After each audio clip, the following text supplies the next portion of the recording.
Um, very happy to be with you, and especially on Mother's Day. So if you are a mother, or if you have worn the hood of mother in this lifetime, if you've had that role of the nurturer, I invite you to give yourself a great big hug.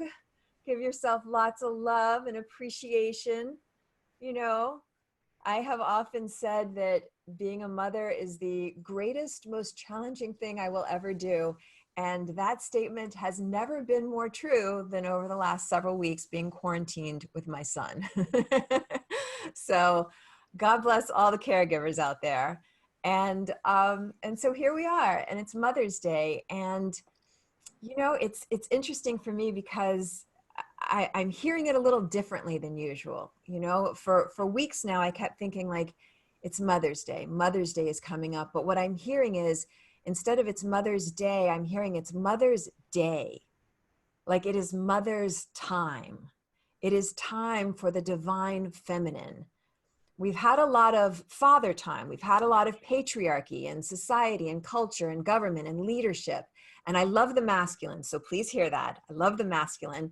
In fact, when the whole quarantine thing started, it was just amazing to watch what happened to my husband. It was like he just morphed before my very eyes. And I watched him as we kicked into quarantine gear. He like morphed into a caveman. And he would set out early in the mornings. Like within the first 3 days, he had already tracked down the delivery routes, times, and days of our local grocery stores and pharmacies.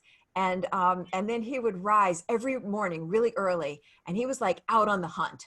You know, that hunter, provider, protector energy. He was like out there, and he'd come back home hours later, exhausted and weary. And like he'd knock the front door in with his bare feet, his arms full of all the goods he'd secured. And he'd go and like dump them on the dining room table. Like, woman, I have roll of toilet paper for you. You know, I have bag of chocolate chips for you. So it was very sexy. So I do love the masculine. And what I'm hearing is that it's Mother's Day. It's time for the divine feminine. That's why Mother Earth sent us all to our rooms. You know, she'd been warning us. She'd been warning us for decades. She kept saying, do you want me to punish you? Do you want me to punish you? Is that what you want? Do you want to go into a timeout? And nobody was paying attention. She said, do you want me to? Do you want me to? Do you want to go to your room? You're hurting me. How many times and how many ways do I have to tell you, you have dirtied my water? You have depleted my soils. You've chopped down my forests. Enough. Go to your room. Everybody gets a timeout. Everybody. And from every corner of the world, we all went scattering into our rooms. And then Mother Earth, like a quintessential 1950s housewife in a little fabulous cocktail dress and pearls, went and sat on the living room sofa, had herself a smoke, and sipped a martini. Like she just needs a minute. How many caregivers here? Sometimes you just need a minute, right? And well, I should clarify that. Mother Earth was not smoking cigarettes, obviously. Mother Earth would never smoke cigarettes. She was probably having, you know, like a medicinal marijuana stick or something. I'm just saying. But anyway, Mother Earth gave us our chance. She said she just needs a minute, and all of us were left to our own devices to sit in our rooms and take some time to reflect on our behavior. So that's my question for you. As we gather here, you know, we're going to be allowed out pretty soon. Timeout's almost over. So the question is, how'd you do with that? Have you taken some time to reflect? I think at this point, most of us have made our way through Tiger King and kind of binge watched most of Netflix. I say it's time to binge watch our thoughts, our decisions, our choices, our emotions. You know, have you taken the time to reflect over these last several weeks? Is there anything that it's time to let go of? Have you noticed there's anything that is old and done in your life and it's time to release? Is there anything that you're realizing it's time to bring in? Is there something that's ready to emerge in your life? This is the moment, this is the time to stop and consider, because the truth is we are microcosms of a macrocosmic whole. If there is something you don't like out there, the first place we shift is in here. And I think the only thing worse than going through the intensity of the last several weeks that we have all been through is if we come out the same way we went in. So I say we take a moment and we grow through this time.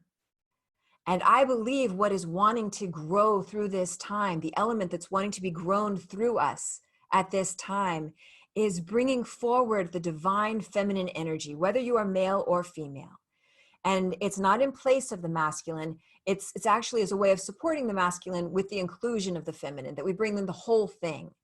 And the qualities of the divine feminine that I think individually are wanted, and definitely as a society and as a culture, are the qualities of nurturance, the qualities of fierceness, and the qualities of creativity. So in the area of nurturance, the big question now, like on everybody's plate at this point, is how to build and sustain massively strong immune systems. Like, how do you get a massively strong immune system? Because the truth is, there's always going to be something floating in the air. Whether it is a biological virus or a virus of the mind, there will be always something floating in the air. So what have we learned? Like, what works for you? You know, what works for you physically, mentally, spiritually to keep you strong? I know how to wash my hands now. Who knew? I'd been doing it wrong all this time, but now I know how to wash my hands. I've got my supplements in check. I've got my C's and my D's and my B's and my echinacea and my elderberry. And there's some things that I'll cycle off of for the summer and then come back early fall. I'll hit it hard, right back on it all. What have you learned? What is your protocol? It's worth taking a moment, and I write it down, because when I get into a really stressed out situation, sometimes I forget everything I know. So what's your protocol mentally? What works for you to soothe you when anxiety comes? Music makes it for me. I got so psyched when I found out David does drumming circles. The vibration of drums, what it does inside of a body, how healing and soothing and inspiring and activating it is. What works for you? What works for you spiritually? You all have Unity San Jose. I saw on the announcements, you've got women's groups and men's groups and classes, and you have this stream that you get to do. There's so many ways to hook in. So I like the idea of getting my protocol in place, because what happens when I know my protocol and how to keep a really strong immune system, physically, mentally, and spiritually, that builds up my internal infrastructure, which allows me to fire up my fierceness. Now, feminine fierceness is different than masculine fierceness. Masculine fierceness is an active, go out there, get it, take it, handle it kind of an energy, which is important in a full human being, whether we're male or female. Feminine fierceness, and we have that pretty much. We're pretty good with masculine fierceness, especially in this country. Like, we know how to get what we want. The feminine fierceness is different. Feminine fierceness is that Kuan Yin mama bear energy, you know, that kind of energy that, like, if there's a car on my baby, I'm lifting up the car. Like, I'm going to handle whatever I need to handle. And it's fierceness out of love, big love, powerful love. I had an experience with this kind of fierceness just a couple of weeks ago, actually, like 6 weeks ago. I found out that somebody that I knew in New York City was actually being taken off a what are the machines? I keep wanting to say vibrator, and I know that's not the right name. Ventilator. Okay, ventilator. Yeah, thanks, David. I found out that he was going to be taken off of his ventilator, and I was on a big text message chain with all his friends and his family, and everybody was so sad, because just the thought of him dying in a hospital room alone was really sad. And so what I did is I went into my room, this room right here, and I went and I lit a candle like this, and I imagined myself, I imagined the essence of me, the energy of me. It's kind of similar to what David just did. I imagined as though I could go to that hospital room and like fill up his presence, fill up the presence of his room with my essence, like that mama bear energy, like, oh, I got you, you know, And then I got a sense that nobody's alone. The presence of all his friends and his family and all the wise ones and his ancestors and his guides, and like it's crowded. We may feel alone, but we are never alone. Practice this with me. It's kind of similar to what David just did, that feeling of like, extend your energy. Is there somebody that you really wish you could be with right now? Whether it's a mother, maybe a mother that's already passed over, or a child, or whoever it is, whether they have a physical body or not, there is a way in which science now understands that down to our tiniest neurons, we are comprised largely of vibration and wave. Astrophysicists know if you wave your hand in one place, it extends to the farthest star. The intent of you, the heart of you, the love of you can reach and go with that mama bear fierceness and hug up, love up whoever is in your heart this day.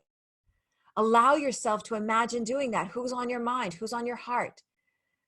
And kind of like what David was just doing in that meditation, extend yourself energetically. Allow yourself to scoop them up in your love and in your fierceness.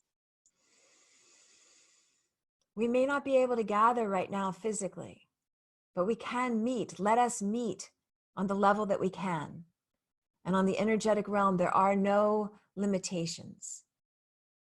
And so what happens when we tend to our nurturance, and that's self-nurturance, by the way, that's not taking care of other people. Most of us are really good at tending to other people, but this nurturance piece is about self-care. When you have the self-care piece really strong, it allows you to fire up your fierceness enough that you can love hard, love big, love mightily. And when you've got that going on, it allows you to open to passionate creativity. Passionate creativity. What is your outrageous dream?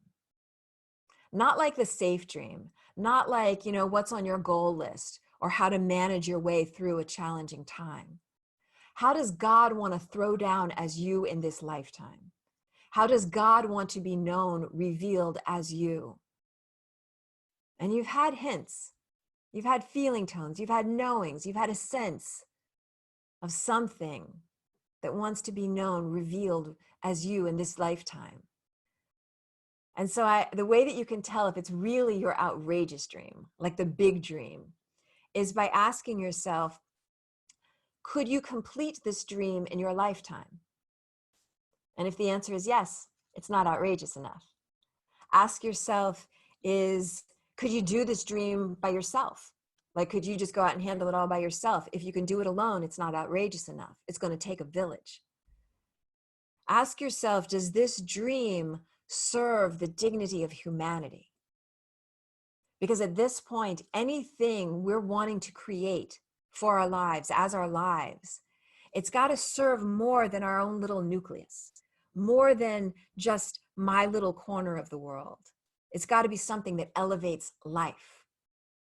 So these are the three pieces that I believe are being so called in at this time. That there's a place for nurturance, there's a place for fierceness, a place for absolute creativity. And you may not, it may seem like I have no idea how to do this. How on earth do I accomplish an outrageous dream?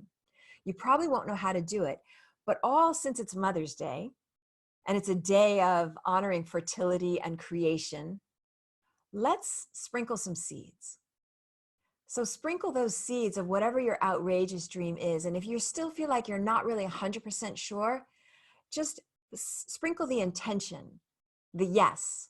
Are you willing for your outrageous dream? Are you willing to live whatever the way that God wants to be known as you? And then I actually like to by saying a yes, I'm giving my dream a space on the altar of my consciousness. I'm giving it space. I don't know how to accomplish it, but I'm saying, yes, Lord, whatever it is you will have of me, I say yes. I will be a servant to thy purpose, however it is that you want to move through me as me. And then I actually have a symbol that I literally put on my altar. So every time I see it, something that reminds me of this dream, that compels me, even though I don't know all the steps to get there. So if you know what your dream is, you can put a symbol that reminds you of that. And if you're not sure what it is, some kind of place marker, a crystal or something, an object of beauty, that's your way of saying yes to God, yes to my life, yes to the biggest possible revelation of my life in this lifetime. And then what happens is that dream, once you've said yes to it, it will start to magnetize towards you people, places, circumstances, and events that will match you at this level of the realized dream. The way will be made known, opportunities, synchronicities. It's something to play around with. It's extraordinary how it works. I spent years saying no to it because I thought it was like impossible. And then once it was actually Reverend Michael Beckwith was on stage and he said, "What's your outrageous dream?" And this image came to my mind. And I was like, well, it's that, but I have no idea how I could do it. And so as soon as I said yes to it, all of a sudden it's like the universe starts to rally around. So that's the invitation for today. That's the opportunity. How does God want to be known as you? Allow yourself to see if you have a yes for it, if you're willing, and give it a space on the altar of your consciousness. Because the truth is, at the end of the day, Mother Earth is actually not a 1950s housewife sipping martinis at 3 o'clock in the afternoon. Mother Earth is not like a 1960s free to be you and me wanderer enjoying a little medical marijuana or special brownie or anything like that. Mother Earth is present tense. She's right here. She's right now, clear-eyed 2020, and she is demanding that each of us see and act arightly. That means calling in all of ourself, all of our masculine energy and all of our feminine energy, no matter what you are. It means being your whole total self. And I saw a perfect example of that. It was 6 weeks ago. Governor Andrew Cuomo was giving a press conference, and he's the mama bear of a state that is being ravaged by a virus. He had the masculine piece in place beautifully. He was clear, he was articulate, he had maps and diagrams and statistics, but he had that feminine energy there. He was nurturing, and he said, "You know what? I get it. This is a big one. We're really in it. I get it." And he had that fierceness. He said, "But you know what? We're going to make it because we're tough. We are New York tough." And then he had the creative piece, that all things possible piece. And he said, "We're going to make it because in the end, love wins."